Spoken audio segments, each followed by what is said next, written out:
Kwazai, Manamari, I want to greet you all in the name of our Lord and Savior, Jesus Christ. Mukatume zara nasi, tiri kupfurira mberi tichidzidza zvimwe zvaJesu. Mukatume zara nasi, musoro wechidzidzo chedu, kana kuti kubva muzara nasi, kwemavhiki matatu, masabata matatu anotevera, tichange tara pamusoro pengirozi. Truth about angels. That is what we are going to be looking at. So we are going to break down the topic into 3 parts so that we can focus and get more detail about this very important subject. Truth about angels, part 1, unraveling the mystery of ages. Toda kupenengura nokubudisa pachena zvakavanzika kwemakore mazhinji mukati mekutenda nemukunamata kwavazhinji. Pfungwa iyi inobva nekuda kwerugwaro rwavaEfeso chapter 6 verse 12.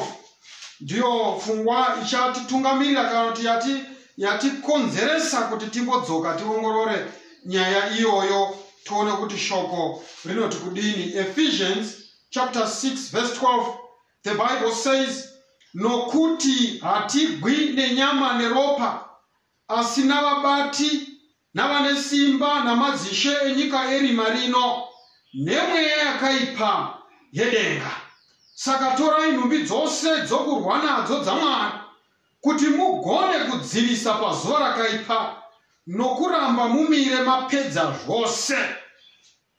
Shoko raMwari panapa rinobudisa pachena kuti mukati merino pasi yatinorarama munhu wose akazvagwa nomukadzi, tiri pakati pehondo huru, the great controversy.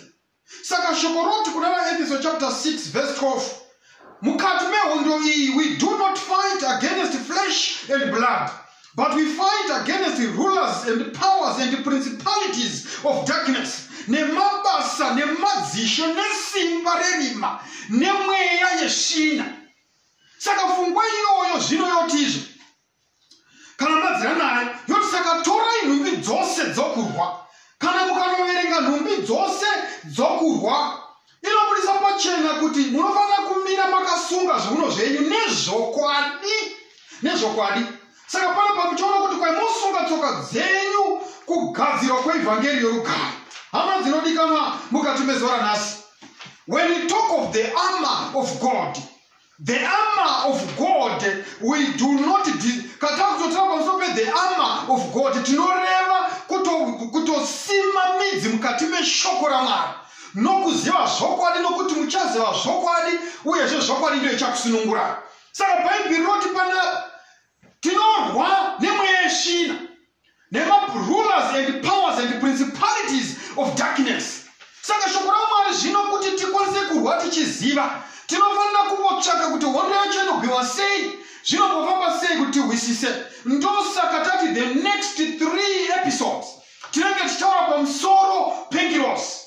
Saka hama dzinodikanwa mukati mezora nhasi, I want you to fasten your belts as we go on this journey of exploring the truth about angels, unraveling the mystery of ages. Vashomanana vanowisisa pamusoro pebasa rengirosi, vashomanana vanoziva kutsanangura zvimwe zvinokakamadza zvatingaona mukati menyika nemhaka yokuti they have not taken time to study and explore angels in the Bible. Brothers and sisters, for the next 3 episodes, regai ndikupei muchidimbu zvezvimwe zvatichabata kwemaepisodes aya ari matatu. Tichataura basa rengirozi newe, how they relate with you angels and you. We are also going to explore angels ministry today. Basa riri kuitwa nengirozi mukati mezora nhasi. We are going to tichadzokera back in history, angels in heaven before the rebellion. Kusati kwawana kumuka kwa Satan, ngirozi dziri kudenga munhu asati asikwa zvakanga zvakamira sei. Tichatarisa the origin of evil. Tichatarisa ngirozi dzakapanduka dzikadzingwa kudenga ndokusvika Adamu naEvha ndokudona. Tichatarisa ngirozi before and after Noah's flood. We are going to look at angels in the patriarchal age, angels at the time of the Exodus, angels from Sinai to the taking of Jericho, angels from the time of the judges to the early kingdom, angels from David's time to the Babylonian captivity, angels from the captivity to John the Baptist. At the incarnation and the early life of Christ. We are going to look at angels at Christ's baptism and in the wilderness. We are also going to look at the good and evil angels good during Christ's ministry. Tichatarisa ngirozi kubva Kristo achishungurudzwa muGetsemane kusvika achinofa pamuchinjikwa. Tichatarisa ngirozi pakumuka kwaJesu kusvika akwire kudenga. Tichatarisa ngirozi from Pentecost to the last days. Tichatarisa zvakare ngirozi in the final crisis nguva yatasvika inotozo kutarisa zvakare ngirozi in the great hereafter.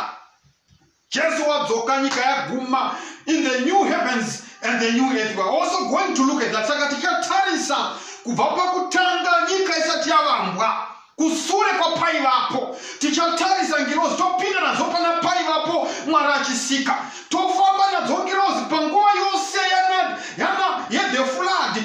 Totarisa panguva yana Loti na Sodoma neGomora. Tigotarisa panguva yavana vaIsraeri vachifamba mukati megwenga. Tichafamba kunosvika Kristu achizvagwa achirwegwa pamuchinjikwa achimuka achienda kudenga.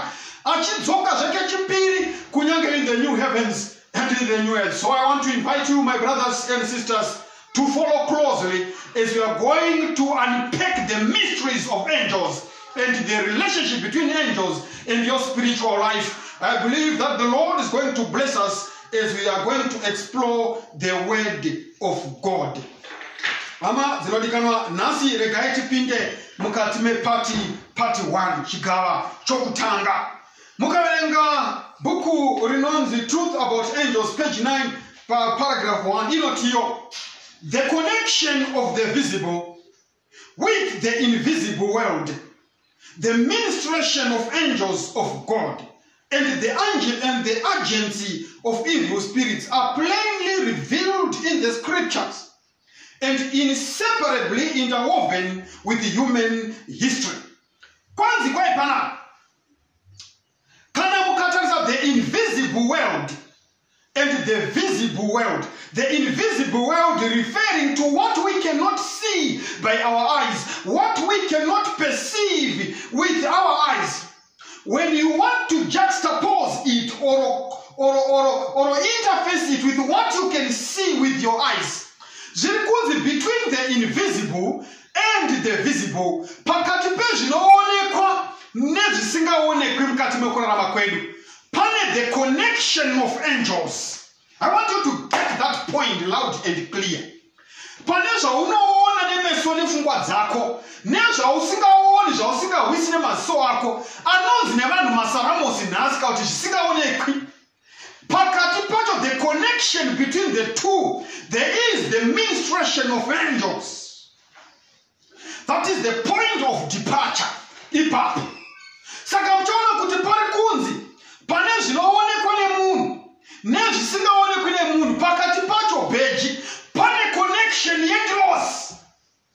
Whether zvisingaonekwi zvacho zvakanaka, whether zvakaipa, nokuti ndatsanangura ini tikati tichadzidza kusvika pane ngirozi dzakadonha kudenga Satani nengirozi dzake.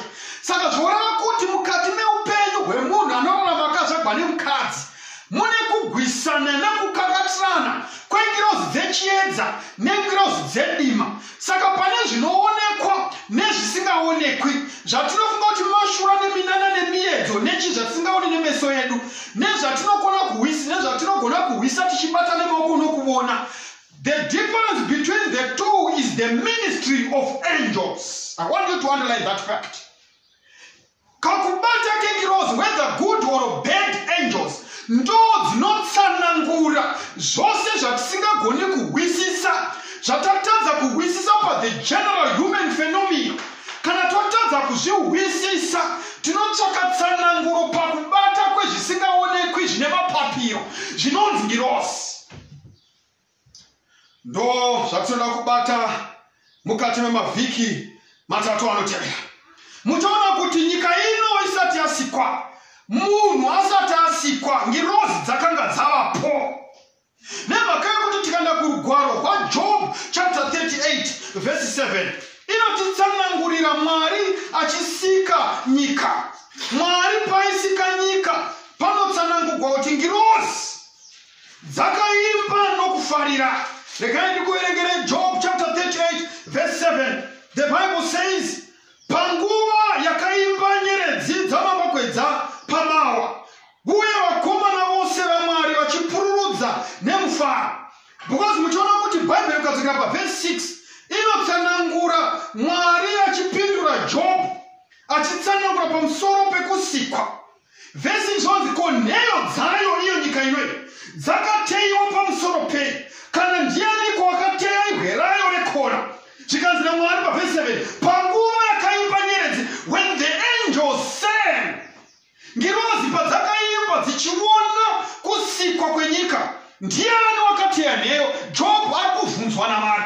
But pakubvunzwa kwaanoita tinoona isusu maglimpses ekuti when God was creating the earth, the morning stars, or the angels, they sang together, and all the sons of God, they shouted for joy. In other words, the Bible is telling us in Job chapter 30 verse 7 that when the world was created, God's angels were there, and they sang and shouted for joy when they saw the marvelous works of God at creation. My brothers and sisters, angels were there before the creation of man. Saka chimwe chatinodzidza mukati meBhaibheri paMapsalm chapter 8 verse 5 ndeyekuti pakusikwa kwadzongirozi nepakusikwa kwemunhu, angels are in nature superior to man. Nemhaka rugwaro rwamapisarama hunoti paverse 8, Mapisarama chapter 8 verse 5, we were made a little lower than angels. In other words, munhu are lower than angels. Angels, they excel in strength and they are superior to man in all their capabilities. Which means angels can do everything that man can do, and go on to do further things that man cannot do. Nemhaka yekuti dziri superior pakusikwa kwadzo kwadzakaitwa nanyadenga. Ko idzo ngirozi dzakambowanda zvakadii, dzine simba rakadii, the number and the power of angels. Rugwaro rwamapisarema chapter 103 verse 19 to 21 rinotitsanangurira the number and the power of angels.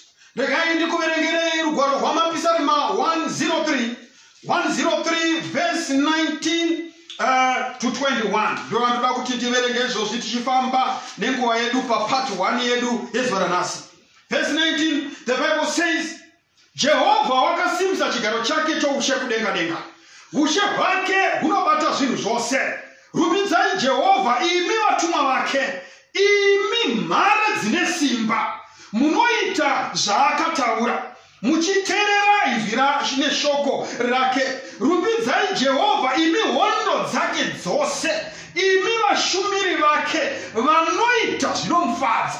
The Bible is telling us about the power of angels, and is telling us kuti they excel in strength. Zvikanzi Jehovha wakagadzira, the Lord prepared his throne in the heavens, and his kingdom ruleth over all. Kana maida pana zvakazarwa chapter 5 verse 11, Bible inoti, and I heard the voice of many angels round about the throne. Maona mapisarama erikutaura panapa kuti Mwari wakagadzira throne yake in the heavens.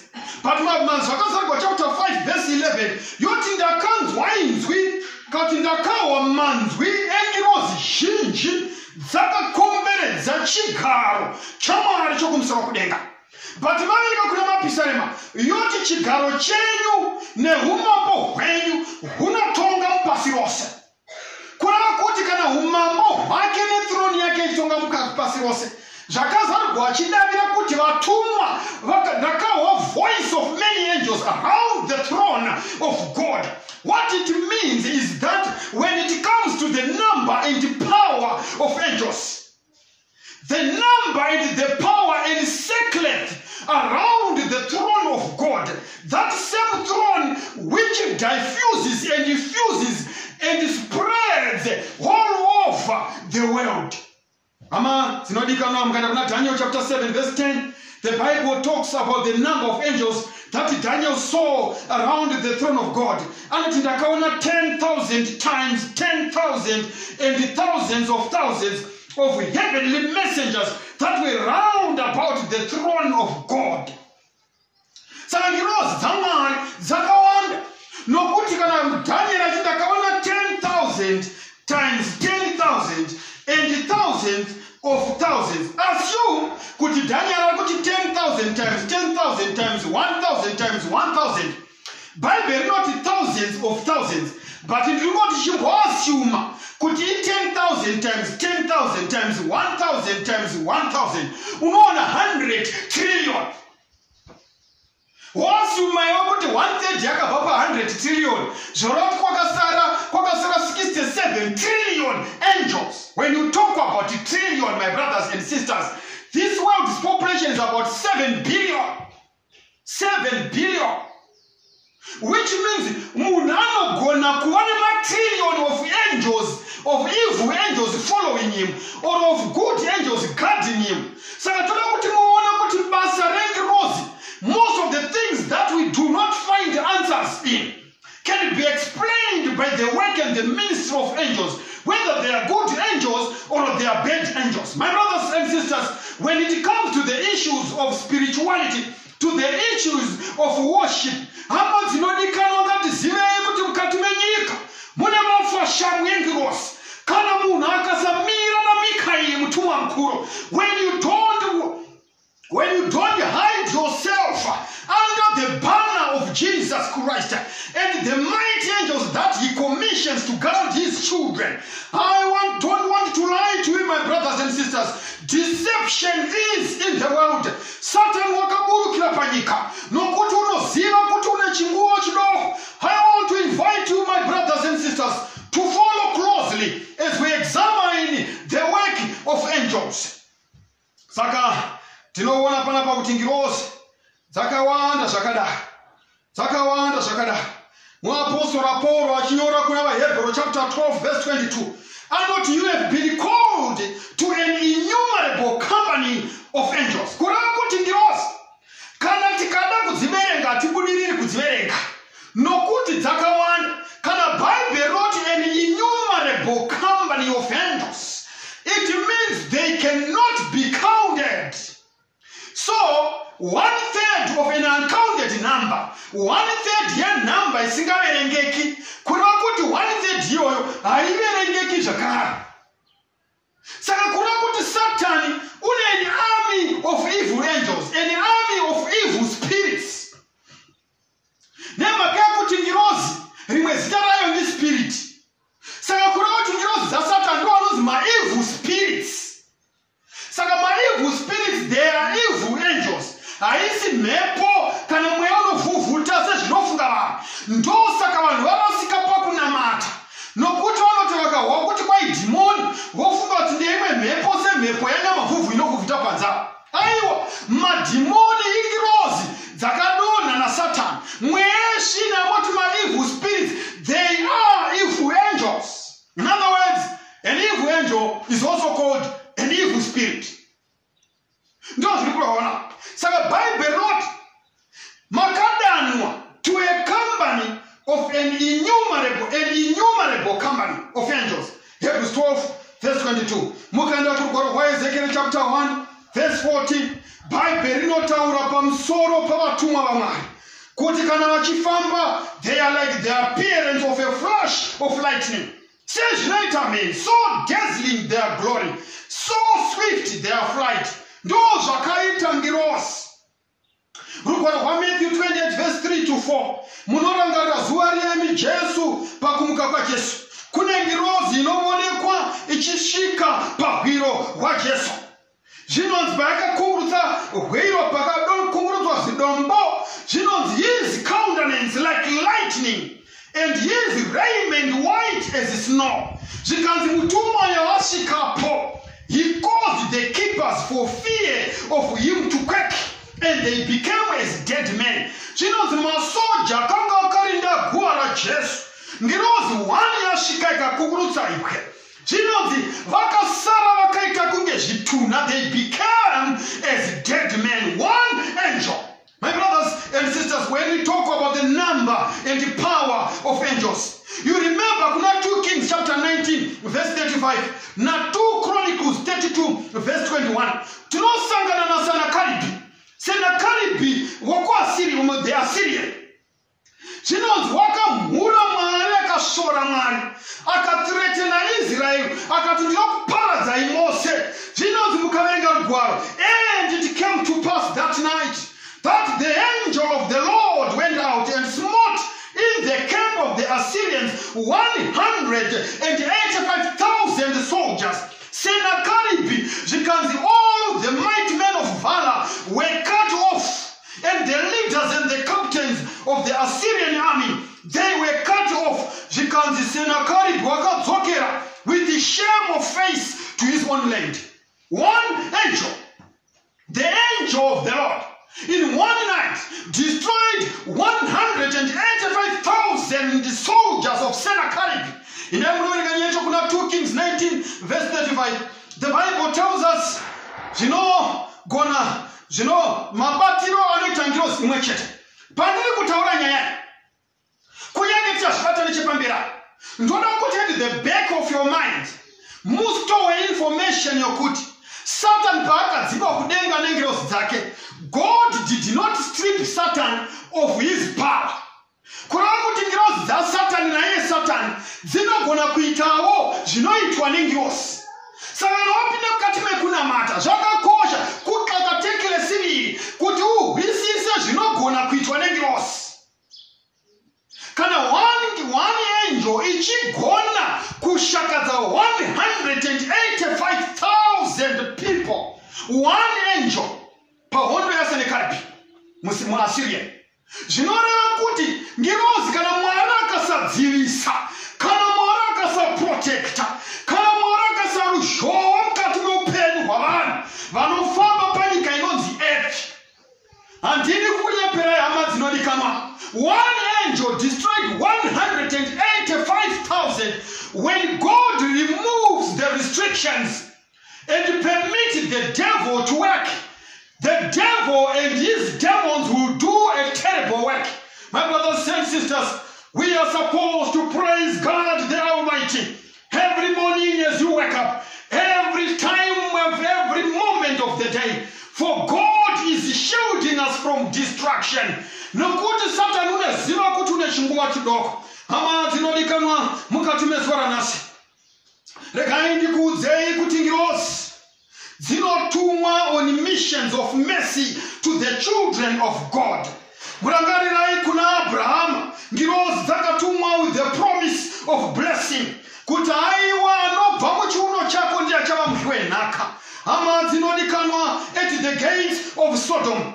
Angels of God were sent to rescue the righteous Lot from its fiery doom. Isati yaparadzwa nemoto Sodoma neGomora. Ngirozi dzakatumwa ndokuitisa varume vaya mapofu vakanga vachida kumukuvata kwadaita Sodomi nengirozi dzakanga dzabva kuna Mwari. My brothers and sisters, zvakakosha mukati mezora nasi kuti tihwisise zvinogona kuitwa nengirozi.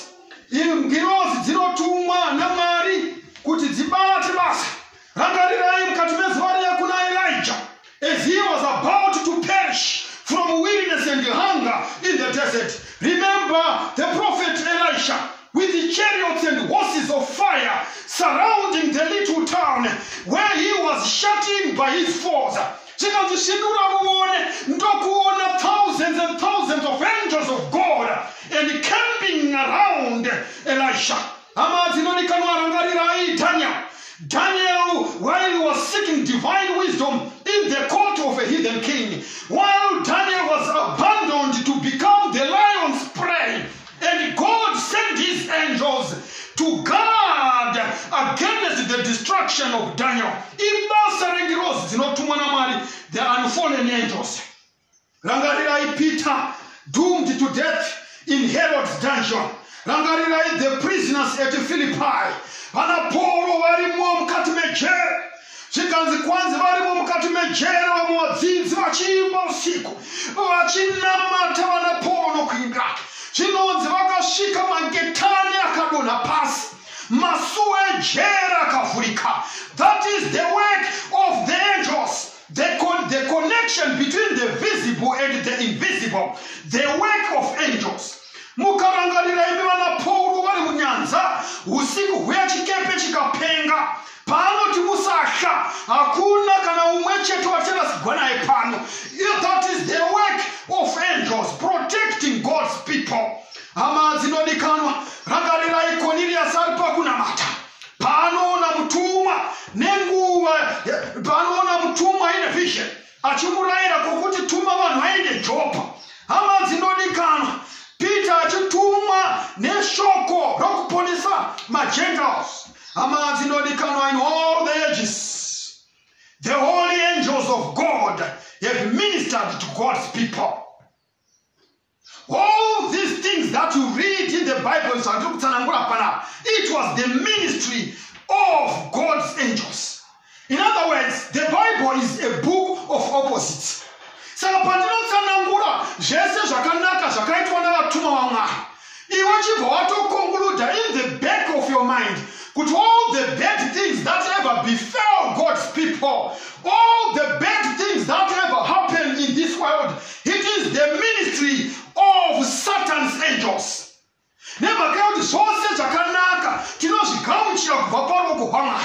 Nyangwe Satani onengirozi dzake, kana Mwari wapemita kuti atendere, Satan works destruction. Saka mtaona kuti vanhu vaMwari, they have been exposed to the deceptive power and unsleeping malice of the prince of darkness, and in conflict with all the forces of evil, are assured of the unceasing guardianship of heavenly angels.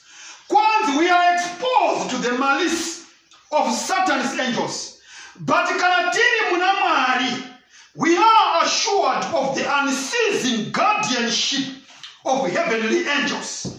This is the assurance that God gives to his people. Satan nengirozi dzake, Satan and evil angels, evil spirits called evil angels, in the beginning, dzakasikwa odzistori nachiri. They were equal in nature, power, and glory with the holy beings that are now God's angels. But mtaona kuti nokuda kwechivi, they are now leagued together for the dishonor of God and the destruction of men. They are united with Satan in his rebellion. Saka ngirozi padzakasikwa dzakanga dzakatorurama dziri chene. But now, because vakapinda mu league na Satan, they are now opposition to everything that is God. Dzinogwisana nechose chinonzi Mwari. Saka mtaona kuti mukati meBhayibheri tinotaurirwa pamusoro pe the confederacy and the government of the devil, kuti ane malicious designs against the peace and happiness of men. Haadi rugare kuvanhu vakasikwa naMwari Satan. He doesn't want us to enjoy the bliss that he once enjoyed in heaven. Anoda kuparadzwa navanhu vose. He wants to spite God by leading men and his creatures away from God. Ama zinodikanwa, none are in greater danger from the influence of evil spirits than those who, notwithstanding the direct and ample testimony of the scriptures, deny the existence and agency of the devil and his angels. So long as we are ignorant of the wiles of the devil, they have almost inconceivable advantage. Many give heed to their suggestions, while they suppose themselves to be following the dictates of their own wisdom.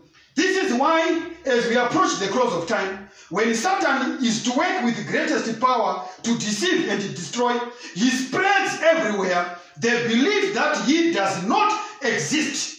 It is his policy to conceal himself and his manner of working. Truth About Angels, page 12, paragraph 1. Vanhu vari munjodzi na Satan neinfluence yemwe yeshina ndivo vaya vanoti Kunyangwe Bible itava kuti Satan wakakandikwa panyika une hasha huru kwazvo. Vanoramba the existence and the agency of evil spirits. Variko vanhu vanoti Satan wacho wakambomuone. Kwa hivyo ngiro za Satan wakambodziona kupi. Vodzokoreka vopomera kuti kwa mweya madzinza ndevakafa ndivatete vakafa vasina kurogwa. Let me tell you, the Bible says vakafa havana chavanoziva. Vakarara vakamirira rumuko, edha hwokupinda mukutongwa rumuko hwokururama kana rumuko hwokurashwa. Saka mutora kuti zvose zvinonzi navanhu mweya madzinza, mweyechi, those are the agents of evil spirits.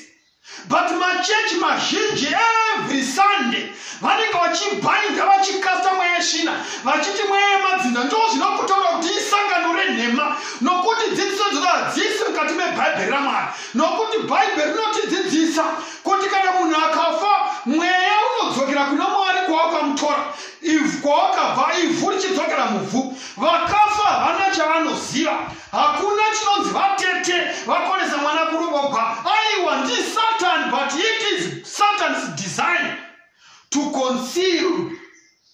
conceal his workings. Anovharira kubata kwake, kushanda kwawakaipa kwa Satan. Muchaona mwana bakwanzi, it is because he has masked himself with consummate skill that the question is so widely asked: does such a being really exist? It is an evidence of his success that theories giving the lie to the plainest testimony of the scriptures are so generally received in the religious world. And it is because Satan can most readily control the minds of those who are unconscious of his influence that the word of God gives us so many examples of his malignant work, unveiling before us his secret forces and thus placing us on our guard against his assaults. Kwanzi vanhu kwai Satan wakazvivanza zvakadaro zvokuti vanhu vazhinji vanovhunza mubvunzo wekuti does Satan really exist? Satan wazvivanza zvakadaro zvokuti pose pafiwa vanhu vanochema vati kwai Mwari wauraya. Pose paitwa accident zvinonzi nhai Mwari. Vanochema naMwari pane zvinhu zvaifangwa kuchemwa naSatan, nokuti Mwari kubva pakuvindwa kwava kusikwa kwenyika chakaunza rufu chivi, chivi chakatanga mumwoyo waRusifa waSatan, kureva kuti zvose zvakaipa chinonzi ivhu, the genesis yechivi chose, the genesis yekuipa kwose inobva muna Satan. Asi vanhu vanoakiuza nyadenga voti Mwari mazviitirei. Satan wotosiwa parutivi, wotova iye wakachena. Kushanda kwa Satani nengirozi dzake. Allow me, my brothers and sisters, to let you know this morning that Christ's followers are safe. Christ's followers are safe. The power and malice of Satan and his host might justly alarm us, were it not that we may find shelter and deliverance in the superior power of our Redeemer. If permitted, they can distract our minds, disorder and torment our bodies, destroy our possessions and our lives. Vateveri vaJesu, farai nokufarisisa, nokuti vose vanotevera Kristu. Bible notiudza pachena kuti we may find shelter and deliverance in the superior power of our Redeemer and Lord Jesus Christ. We carefully secure our houses with bolts and locks to protect our property from the lives of evil men. But kwai hatifungi hedu pamusoro pengirozi dzakaipa idzo dzinogona kupinda vakasunga masuo, ndosaka zvichaka kuva nzarikwa muruoko rwamudzikinuri wedu kuti tive nesecurity pazvose zvatinoita. Saka tinoti basa rengirozi mukati mezuva ranhasi, they guard us. Mukaenda kuna Job chapter 1 verse 9 na 10. Satan unobvunza Mwari, zonzi ko Job, do Job fear God for naught? Has not thou made a hedge about him and about his house, and about all that he has on every side. Kwaiko Job unokurumbidza pasina here, handi makaisa here ruzhowa right round about him. In other words, the Bible is giving is opening a window. Yokuti ngirozi, they guard us. Mapisarema chapter 34 verse 17. Mapisarema chapter 34 verse 7. Bible wrote, the angel of the Lord encampeth round about them that fear him and delivereth them. Kureva kuti mutumwa wa Jehova unorinda nokukomberedza vose vanomusha. Rugwaro rwa Matthew chapter 18 verse 10 inoti, take heed that you despise not one of these little ones, for I say unto you that in heaven their angels do always behold the face of my Father. Kwaye musashungudza vafana vadika vana vadika, nokuti kudenga ngirozi dzavo dzinogaraona chiso chababa. The Bible is giving us a glimpse yokuti rimwe basa rengirozi nderakutirinda nekutikomberedza. Angels are sent to minister to the children of God who are physically blind. Angels guard their steps and save them from 1,000 dangers. Have you ever wondered when the blind man is walking up and down the streets? Imotoshamisika kuti unofamba sei mukati meCBD iri busy kudaro. No, the angels of the angels of God, they encamp and live them and protect them. Ngirozi zvakare dziri involved in family life. Hama dzinodikanwa ngirozi dzamwari dziri involved in family life. Zvazvinoreva zvakuti nyangwe ngirozi dzaSatani dziri also involved in family life. Kukonana nokupondana kuri kuitwa mukati medzimba, nokuhweronyandurana nokusapindurana nokutaurana zvakanaka, mabasa engirozi dzerima.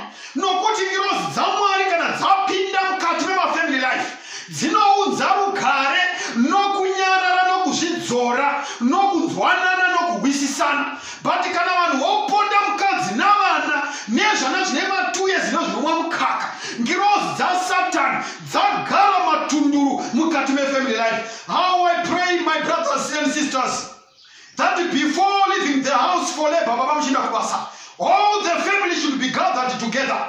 The father and the mother, in the absence of the father, they should plead fervently with God to keep them through the day. We should come in humility, with a heart full of tenderness, with a sense of the temptations and dangers before yourselves and your children. By faith, we should bind them upon the altar, entreating for them the care of the Lord. Ministering angels will guard our children who are dedicated to God. If we want to last the mile in our family life, we are supposed to pray every morning and every evening. We should gather around the altar to invoke the protection of angels in our families. Kune vanofunga kuti vanochengeta michato yavo nemhuri dzavo nemari dzavo. But let me warn you now and right away that variko vane mari zhinji kudarika dzako, asi michato yavo yakawa. Kune vane mari zhinji kudarika dzako, asi vari kugara mukati memichato inovava seonye, inogara toshora nemhaka yokuti they have not invited the Redeemer of this world to redeem and protect their union. This is the work of angels, and the opposite is also true. It is the work of evil spirits, of evil angels to destroy family life. My brothers and sisters, allow me to tell you that angels, they also enlighten our minds. God calls upon his creatures to turn their attention from the confusion and perplexity around them and admire his handwork. The heavenly bodies are worthy of contemplation. God has made them for the benefit of men, and as we study his works, angels of God will be by our side to enlighten our minds and guard them from satanic deception. SDA Bible Commentary Volume 4, page 1145. Ngirozi dzinovhura pfungwa dzedu patinenge tichinjera magwaro, as we are making decisions, as we are deciding between right and wrong. Angels come into the play to enlighten our minds. The same thing happens the other side. Devils, angels are also there. If we give heed to seducing spirits, they also darken our minds. Whereas the angels of God enlighten our minds. The angels of Satan or of the evil spirits or of the demons, they darken our minds. Whenever you see that your mind is being darkened, remember that it is the work of the devil. They darken our minds. Heavenly angels watch those who are seeking for enlightenment. They cooperate with those who try to win souls to Christ. Kuongorora kuti ndivanani vanotsvaka kuvhugwa njere vahwisise magwara pese paunofugama uti Mwari ndizarurire pfungwa dzangu ndikuisa zvakavanzika zvemagwaro enyu. Kwanzi ngirozi dziripo, they are marking those people who are seeking enlightenment so that they can enlighten their minds. Angels, they also help us to do right. Ngirozi dzinotibetsera kuti tiite zvinhu zviri right. You are not alone in the warfare against wrong. Could the curtain be rolled back, you would see heavenly angels fighting with you. This they must do. It is their work to guard the youth. Are they not all ministering spirits sent forth to minister for them who shall be heirs of salvation?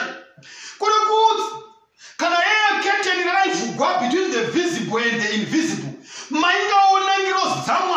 Dzichitumwa kuti dzibetsere vose vakatenda kuna Mikaeri, vakatenda kuna Jesu, kuti dzivabetsere kusarudza kuita chinhu chakanaka. Ndosaka hana ichirova pose paunengoda kuposha. Inyaya dzengirosi dzinosvika dzoita the impressions upon the heart, the impressions upon the conscience, the impressions upon the mind, to allow and aid you into making the right decision. Ngirozi zvakare dzinotibetsera in efforts for the lost. Pakutsvaka vakarashika. Ngirozi dzinoshanda nesu hama dzinogara. Ngirozi zvakare they strengthen our faith. They strengthen our faith. Psalm 91 verse 6, the Bible says, Ngirozi dzinotirinda from the pestilence that walketh in darkness, and the destruction that wasteth at noonday. Kwa ngirozi dzinotihwira nokutisimbisa kubva muukosha hunofamba mukati merima, kubva mune zvinoparadza zvinofamba masikati, to strengthen our faith in the Lord. Ibasa rengirosi. Hama dzinodikanwa, when the enemy of God vachizama kutiwisira pasi, we are strengthened in our faith by the ministry of angels. Ngirozi dzama dzinodikanwa dziri kudenga before the rebellion. Tinoziva isi kuti kumusoro kudenga Kristo pachake, before men or angels were created, the word was with God, and the word was God. John 1. Inotaura pachena kuti kusati kwava nezvimwe zvose, shoko rakanga riri kuna Mwari, shoko rikava Mwari rikafamba pakati pedu rikava nyama. In other words, Christ is creator.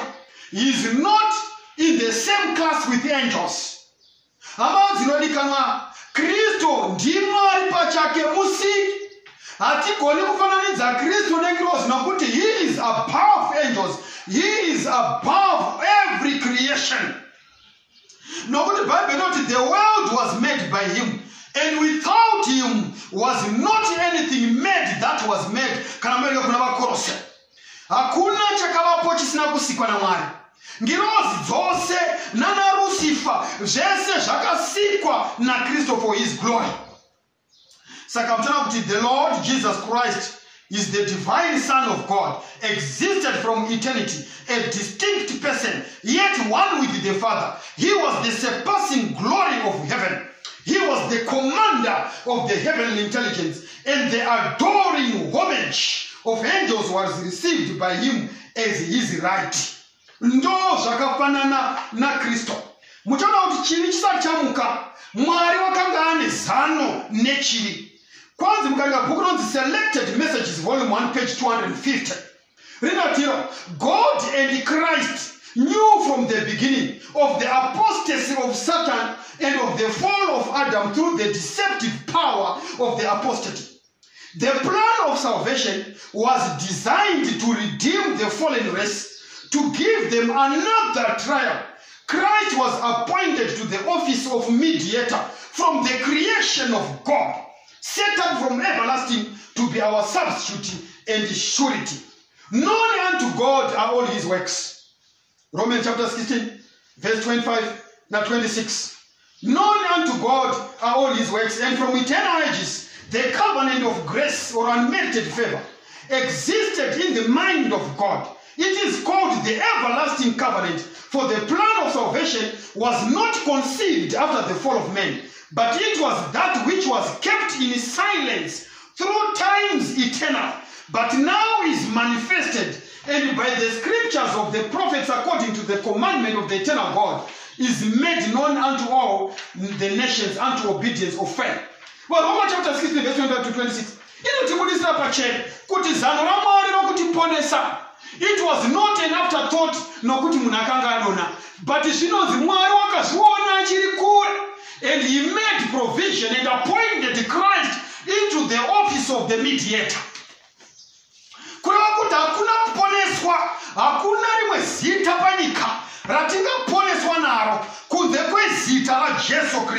So the plan of our redemption, for us to be redeemed from the shackles of the devil, from the shackles of sin. That plan of redemption is not an afterthought. Is always ahead according to his knowledge. So it is not an afterthought. A plan, it was not a plan that was formulated after the fall of Adam, but it was a revelation of the mystery which had been kept in silence through times eternal. Romans chapter 16, verse 25. It was an unfolding of the principles that from eternal ages have been the foundation of God's throne. God did not ordain that sin should exist, but he foresaw its existence and made provision to meet the terrible emergency. But he foresaw its existence and made provision to meet the terrible emergency.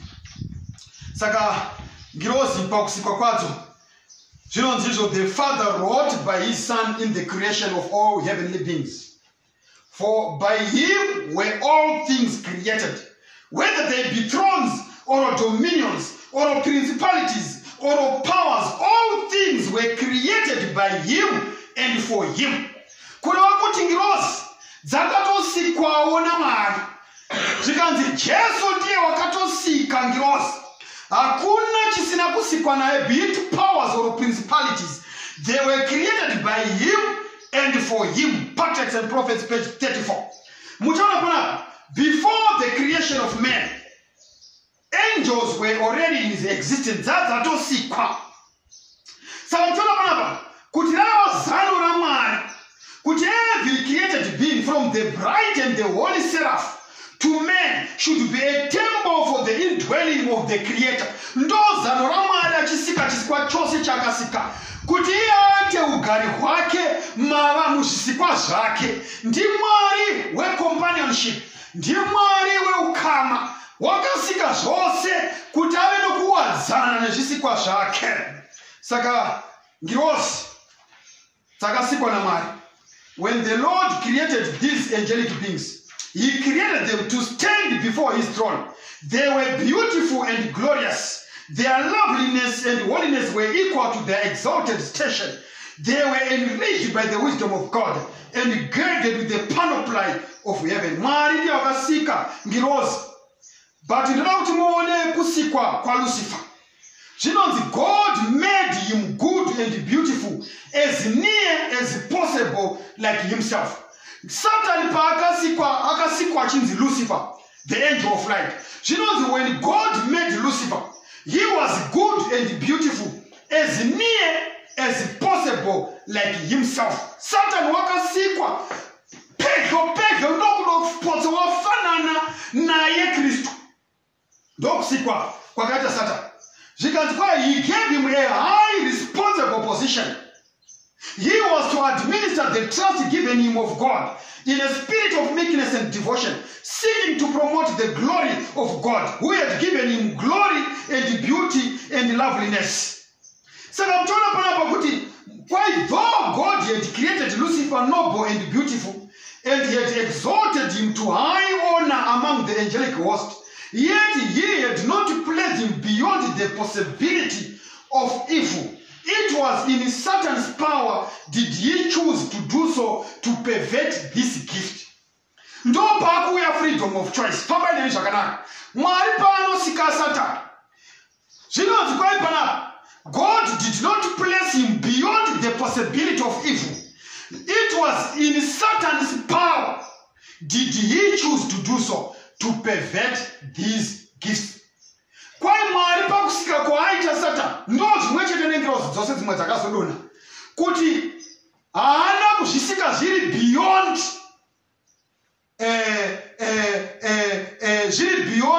a possibility of evil.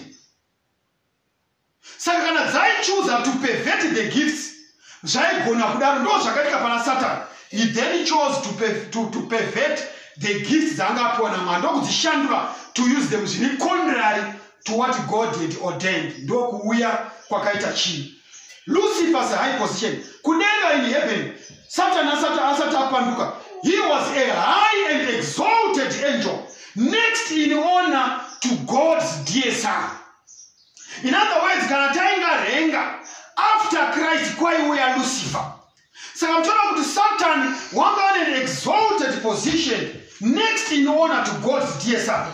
Zvikanzi Satan achisikwa kudenga achinzi Lucifer, zvinonzi his countenance, like those of other angels, was mild and expressive of happiness. His forehead was high and broad, showing a powerful intellect. Zvirikunzi huma yaSatani yakanga yakakura yakapafamana kutaridza kuti akanga ane intellect inotyisa. Waiva musoro bhangu nenjere dzakawanda, ndo zvazvinoreva. In other words, zvikanzi his form was perfect. Wakanga ane perfect, where he was very a powerful intellect. And his bearing noble and majestic. Hama dzinodikana zvikanzi kwaipa umapaka, a special light beamed in his countenance and shone around him brighter and more beautiful than around the other angels. Zvikanzi pauma pa Lucifer paibva chiedza, ndosaka chinzi an angel of light. Pauma pake paibva chiedza chaihwinya zvaidarika dzimwe ngirozi dzakanga dziri around him. Pose paifamba pane radiant beauty, pane rays of light aibhima around him. Kana uda kufunga kukora nokuzara kukuhwinya kwaiwanikwa pana Lucifer, the angel of light. Hama dzinodikanwa zvese zvaingadikwa zvingashuikanwa, zvinonzi Lucifer wakanga akapiwa zvose. He was the covering cherub. Uyu yeva ngirozi rainzi cherub, ngirozi rekuvhumbatira, the most exalted of the heavenly created beings. Because he stood nearest the throne of God and was most closely connected and identified with the administration of God's government, most richly endowed with the glory of his majesty and power. Kwanzi kana takutaura nokupfekedzwa nokushongedzwa, Satan wewe wakashongedzwa achinzi Lucifer kumsoro kudenga. Ama dzinodikanwa, Satan wakanga akashongedzwa zvinotyisa, glory and wisdom. Mwari wakanga akamupa zvose. He was the son of the morning, was the first of the covering cherubs, holy and undefiled. Zvese zvakanga zviripo. Saka zvirikunzi he was the highest of all the created beings. Peace and joy, in perfect submission to the will of heaven, existed throughout the angelic host. Love to God was supreme. Love for one another impartial. Such was the condition that existed for ages before the entrance of sin. Mama zinodikanwa, yaivapo nguva when it was joy for Satan to execute the divine commands. His heart was filled with love and joy in serving his creator. Yaivapo nguva iyo yakadaro But the origin of evil, my brothers and sisters, it is a mystery. We cannot explain how evil originated in the mind of the devil. God did not create evil. He only made the good, which was like himself. Evil, sin, and death are the result of disobedience, which originated in Satan. My brothers and sisters, zvinonzi kana mukaverenga imi kuna Isaiah nana Isaiah vanotsanangura kuti kusunga kwakaita chinhu. It is a mysterious, unexplainable, inexplicable thing. There was no reason for a universe, a thing. There was no reason for existence. To seek to explain it is to seek to give a reason for it. Kwanza hakuna chikonzero chingabatika shokuti nemhaka yei chivi chakamuka mumwoyo waLucifer. Hapana anogona kutsanangura. Even now there is no explanation. Hama dzinodikanwa kunyangwe nanhasi zvivi zvatinoita mukati meupenyu hwedu zvizhinji zvacho hazvina tsananguro kuti tazviitirei, wanga uchimbofungei nanhasi. That is the trend. Satan unofurira zvisikwa zvaMwari to the extent yokuti we cannot even explain nemhaka yei tichiita zvivi zvatinoita mukati mezuva ranhasi. Wanga washayei, wanga wafungei, chii chachisipo. Tinogona kushaya tsananguro yekuti nemhaka yei tiri mukati mezvivi zvatiri. Nemhaka yei because sin and evil is a mystery. Baba vane mudzimai wavo vakasvika chose vanoita vanokotama muchimwe chimba chakapera chakaparara chakamunywa nemujuru. Unotadza kutsanangura kuti nemhaka yei we can't explain it. Sin is not explainable. The moment you want to explain sin, you are trying to justify. My brothers and sisters, there was a time when Satan was in harmony with God, and it was his joy to execute the divine commands. His heart was filled with the love and joy in serving his Creator, until he began to think that his wisdom was not derived from God, but was inherent in himself, and that he was worthy as was God to receive honor and power. Ndo pakatanga mbiro dzokuchema patinoita mukati mezuva ranhasi kuti Satan wakada kuzvienzanisa naMwari. He said in his heart, I will be like the Most High. Ndichafanana newekudenga. Little by little, Lucifer came to indulge the desire for self-exaltation. Through all his glory, though all his glory was from God, this mighty angel came to regard it as pertaining to himself. Saka Mwari wakadana dare kudenga, warigadza dare ndokuita set forth Christ's true position. Kutsanangurira denga rose kuti chigaro cha Kristo chakamira sei, cha Lucifer chakamira sei. Mukarenga bhuku rinonzi Patriarchs and Prophets, page 36. The King of the universe summoned the heavenly host before him, that in their presence he might set forth the true position of his Son, and he showed the relation he sustained to all created beings. Before the assembled inhabitants of heaven, the King declared that none but Christ, the only begotten of God, could fully enter into his purposes. And to him it was committed to execute the mighty counsels of his will. Mwari wanogarisa pasi dare kudenga kuti atsanangure mibhedho yakumuka mudenga kuti aiwa nzvimbo yaJesu haisi yekuti tiite contest, but he is my begotten Son. Ndiye ega anogona kuexecuta the resolutions of the council of peace. So they assembled heavenly hosts in the presence of all the angels. Mwari to confer special honor upon his Son. The Son was seated on the throne with the Father, and the heavenly throne of all holy angels was gathered round about. Mwari ndokutsanangura kuti it was ordained by himself that Christ his Son should be equal with himself. Amazinonikana nyaya ya Satan yokuita covet and pervert the place of Jesus. Na nasi yaburukira panyika.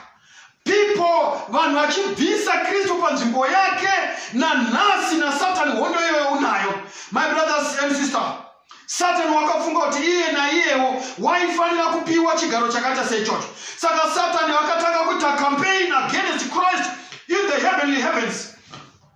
Akatanga his work of rebellion.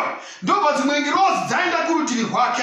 Zvikanzi the work of deception was done in so great secrecy that the angels in less exalted positions supposed that he was the ruler of heaven. Ngirozi dzakafunikwa naSatani kusvika dzafunga kuti Satani ndiye the ruler of heaven. Zvikanzi ndo paakaona 1/3 of the angels dzakauya kurutivi rwake. My brothers and sisters, the loyal angels dzakazama to reconcile these mighty rebellious angels to the will of his creator.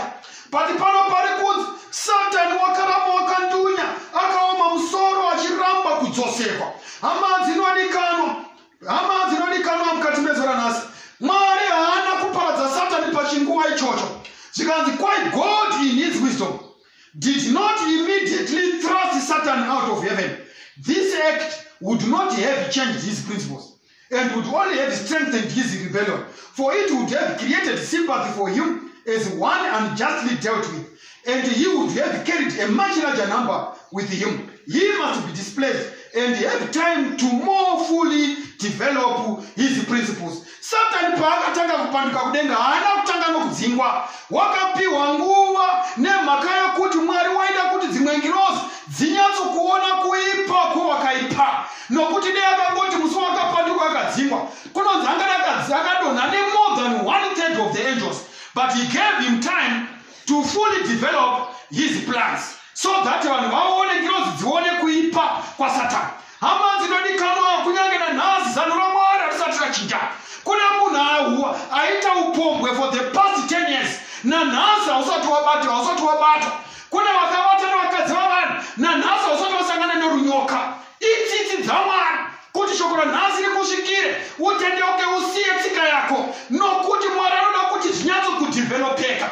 Vanhu vaone kuipa kwechiri. Saka zvimwe zvinhu wakazviita ukaita fraud kubasa, ukaba mari kubasa, ukaita corruption hauna kubatwa. Aiwa, Mwari munyasha dzake akukuprotecta, that this word of redemption may come to you today, so that you may leave your evil deeds and escape towards salvation. Saka Satani unotendegwa ndokuita zvinhu zvake kusvika zvazvosvika pakuti mukombe wazara nehasha dzaMwari dzopfachukira, ndokudzingwa kudenga. My brothers and sisters, kwakaita debate kudenga, ngirozi chidebate kuti zvinhu zvomira sei. Debate yaitwa kudenga. Zvikanzi Satan was artful in the presentation of his side of the question. Nemhaka yekuti nyaya yekuviga zvinhu, Satan is so subtle that it could not be made to appear before the heavenly host as the thing that it really was. Satan unoita zvinhu zvake nokuvanza kuti vazhinji they were confused kuti Satan uri kumbozviita sei. My brothers and sisters, mukati mezora nhasi, Mwari unosangana nechallenge yaSatan. In the councils of heaven, it was decided that principles must be acted upon that would not at once destroy Satan's power, for it was God's purpose to place things upon an eternal basis of security. Satan kunyange akadzingwa kudenga, Mwari aigona kumuuraya, but izvozvo zvaita kuti chiri chigoramba chichimuka futi, nokuti vanhu vaizoseva Mwari out of fear, not out of love.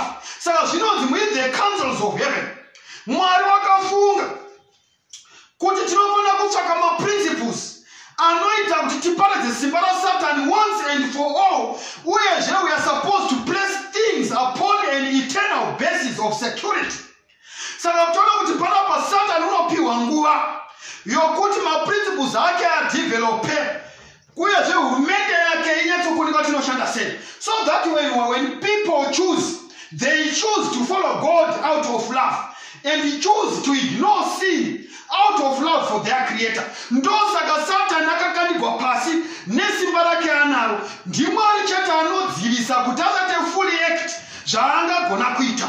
Saka kunyange nanhasi upombwe huriko, Mwari anozvitendera zvakadaro so that we make choices out of love, nokuti according to God things should be placed upon an eternal basis of security. Kana nyika ino chizoponeswa, chivi hachizomuki futi, nemhaka yei yokuti tose taakuziva kuipa kwacho. takasarudza kuita zvakanaka kuburikidza nokuti zviri kubva mukati memwoyo yedu. Hama dzinodikanwa, Satan is determined to make himself a sender of influence. Satan he wants to be a sender of influence. Saka Lucifer became Satan. Paanorashwa achikandwa pano pasi. Ndokuburuka, ndokusvika ndokunyengera Adamu naEva. Hama dzinodikanwa kana takatarisa, ngirozi padzakaungana pamberi paBaba, zvinonzi each case was to be determined. Saka Satani ipapo ndo paakaratidza kuti nyangwe naiye anga asingachakwanisi kudzokedzana. With one accord, Satan and his works threw the blame of their rebellion wholly upon Christ, declaring that if they had not been reproved, they would never have rebelled. Saka Satan unoti denga ragara pasi nyaya ichitongwa, unoti iye akonzeresa zvose zvindi Jesu. Deanga asina kumbotitsiura, tisina kumbopanduka. Ndosaka tinoona kuti vanhu nhasi havadi kutsiurwa. Munhu akangotsiurwa nezvinhu zvaanotoziva kuti ndiye wakakoromora, anotoshatirwa sekuti haana kuzviita, iye akazviita. Hazvina kutanga newe kuramba kutsiurwa. Nyangwe naSatani ndiye akatotanga nazvo, akatotanga kupomera vasina mhaka, kutopomera Jesu kuti Jesu ndiye ane mhaka. My brothers and sisters, there was war in heaven. Ndo patinosangana paya kuna zvakazarurwa kuti there was war in heaven. Michael and his angels fought, and the dragon and his angels fought, and nzvimbo haina kuwanikwa kudenga nokuti Satani wakakandirwa pasi. Christ is the commander of heaven, and he was appointed to put down the rebellion. And Satan and his angels, they were conquered, and the Son of God conquered, and the true angels and Christ prevailed. And Satan, they were driven from heaven. My brothers and sisters, kutaura kwatiri kuita farai imi ari kudenga, mushambo wako nemi ari pasi, nokuti wakaipa akakandwa kwamuri, ane hasha huru kwazvo uye zvanoziva kuti nguva yake ishoma. My brothers and sisters, the devil and his angels, they were cast out of heaven.